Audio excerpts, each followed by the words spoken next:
పహల్గాం ప్రాంతం అనేది కేంద్ర పాలిత ప్రాంతం.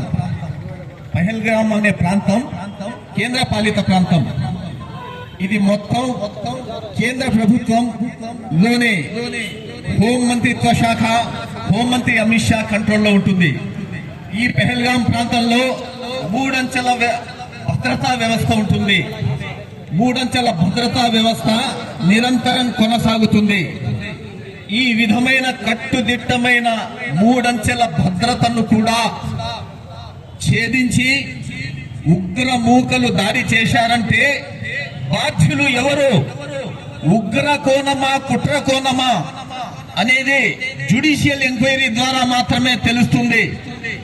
ఈ కేంద్ర ప్రభుత్వాన్ని నిందిస్తున్నాం, ఈ ఉగ్రమూకల దాడిని ఖండిస్తున్నాం.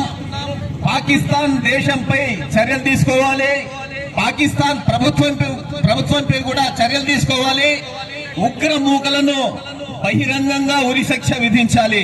అయితే కేంద్ర ప్రభుత్వం కూడా అదే స్థాయిలో దోషిగా నిలబడాలి. సుమారు 30 మంది ప్రాణాలు బలిగొన్నారు, ఎంతో మంది క్షతగాత్రులయ్యారు. అయినా హోంమంత్రి ఇంతవరకు రాజీనామా చేయలేదు. మోడీ కూడా తెరమరుగవుతున్నాడు.